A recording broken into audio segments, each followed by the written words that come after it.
Peristiwa kebakaran lahan terjadi di wilayah Kecamatan Lubuk Praja, Kabupaten Ogan Komering Ulu, di unit 3 Desa Martajaya. Kebakaran ini terjadi di lahan milik warga yang belum diketahui asal api yang membakar lahan tersebut. Ketua Regu Pemadam Kebakaran Lubuk Raja Mardian menuturkan saat petugas pemadam kebakaran tiba, api sudah membakar sekitar 1 hektar lahan milik warga. Ia menambahkan petugas pemadam kebakaran kesulitan memadamkan api yang terus menjalar dan membesar karena tiupan angin yang cukup kencang.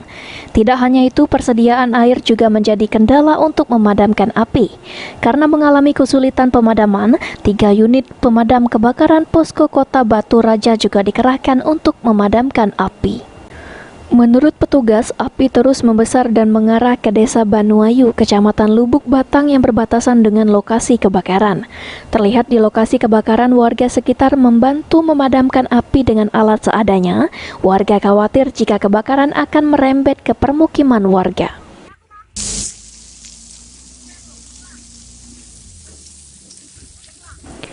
Ari Pranika, PAL TV.